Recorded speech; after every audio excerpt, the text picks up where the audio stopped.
নমস্কার, আমি উত্তীয় সেন।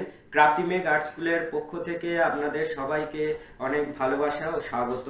আজ আমরা যে বিষয় নিয়ে আলোচনা করব সেটি হলো যে আর্ট কলেজে অনেকেই ভর্তি হতে চান, কিন্তু কিভাবে ভর্তি হবেন বা কি সিস্টেমে পথ চললে আমরা আর্ট কলেজে ভর্তি হতে পারি সেই বিষয়টা সম্পর্কে অনেকেই অবগত নয়। সেই জন্য আমরা আজকে এই স্পেশাল ভিডিওটা করছি।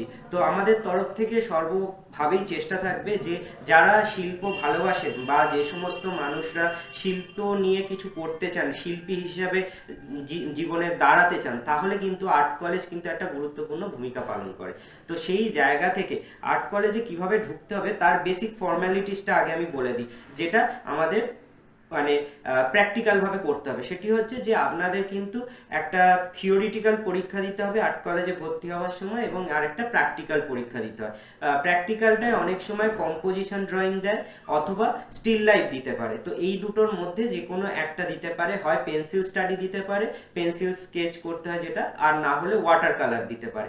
আর এছাড়া যদি এটায় আপনারা পাস আউট হয়ে যান, এইটায় পাস আউট হওয়ার পর একটা থিওরিটিক্যাল টেস্ট হয়। এই থিওরি টেস্টটা যেটা হয় সেখানে আর্টিস্টদের বিভিন্ন লাইফ হিস্ট্রি, বিভিন্ন আমাদের সমাজে বিভিন্ন শিল্পীদের অবদান এবং আর্টের যে সমস্ত হিস্ট্রি আছে, এটা Indian history of art, western history of art, এই সমস্ত বিষয়ের ওপর বিভিন্ন প্রশ্ন আপনাদের দেয়া হতে পারে। সেইটাতে যদি আপনারা পাস হয়ে যান, এই দুটোতে পাস হয়ে যাওয়ার পর একটা ভোকাবুলারি টেস্ট হয়, মানে ভাইবা। বিভিন্ন স্যাররা বসে আপনাকে বিভিন্ন রকমের প্রশ্ন করবে। সেটা আমাদের সামাজিক প্রশ্ন হতে পারে, আর্টের বিষয় হতে পারে, সেটা practical, theoretical, any kind of প্রশ্ন আপনাদের সামনে আসতে পারে। তো এই বিষয়গুলো পাস করলে তবে আপনি আর্ট কলেজে চান্স পাবেন। তো এবার এইগুলো পড়লেই তো হলো না, এটা জানতে হবে। এটাকে একটা বেসিক ফান্ডামেন্টাল কোর্সের মধ্যে দিয়ে যদি আপনারা করেন তবে এইটাতে চান্স পেতে অনেক সুবিধা হয়। সেই জন্য আমরা সবসময় চেষ্টা করি যে যারা আর্ট কলেজে ভর্তি হতে চাইছেন তাদেরকে গাইড করার, যাতে তারা সঠিকভাবে পরীক্ষা দিয়ে এবং আর্টের গ্রামারের দিকটা শিখে। কারণ আর্ট করতে গেলে কিন্তু গ্রামারটা অত্যন্ত প্রয়োজনীয়।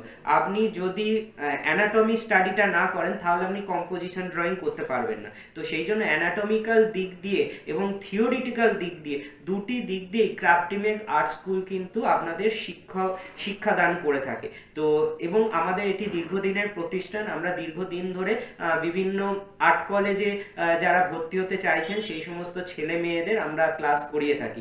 যদি মনে করেন আমাদের কাছে ক্লাস করবেন, অবশ্যই আমাদের সাথে যুক্ত হতে পারেন। এছাড়া আরো অনেক ডিটেলস থাকে যে সমস্ত বিষয়গুলো আমাদের সাথে যুক্ত হলে আমরা আরো ক্লিয়ারলি বিষয়গুলো বোঝাবো। বিভিন্ন আর্টিস্ট সম্বন্ধে জানতে হবে, আর্টের বিভিন্ন দিক সম্পর্কে আপনাদের জানতে হবে। যেমন লাইট অ্যান্ড সেট কাকে বলে, মূর্ত বিমূর্ত কাকে বলে, কিভাবে কম্পোজিশন তৈরি করবেন, 3 ফিগার কম্পোজিশন কি, 2 ফিগার কম্পোজিশন কি, তারপরে লেআউট কিভাবে তৈরি করবেন, এরকম অনেক বিষয় আছে আর্টের। তো সেই সমস্ত বিষয় অবশ্যই জানতে হলে আমাদের সাথে যোগাযোগ করে নিন। এবং আর্ট কলেজের ভর্তি হওয়ার জন্য যাবতীয় যে সমস্ত প্র্যাকটিস দরকার হয় সেগুলো করতে গেলে কিভাবে স্টেপ বাই স্টেপ আপনারা করতে পারেন সেই সমস্ত বিষয় জানতে গেলে আমাদের সাথে অবশ্যই যুক্ত হবেন। এবং চ্যানেলটি ভালো লাগলে লাইক, শেয়ার ও সাবস্ক্রাইব করতে ভুলবেন না। ক্রাফটিমেক সবসময় চেষ্টা করে বিভিন্ন আর্টের থিওরিটিক্যাল এবং প্র্যাকটিক্যাল বিষয়গুলো নিয়ে আলোচনা করার। আমরা ভবিষ্যতে আরও নতুন নতুন ভিডিও নিয়ে আসবো আপনাদের জন্য। আজকের ভিডিও এখানেই শেষ করছি। সবাই ভালো থাকবেন। নমস্কার।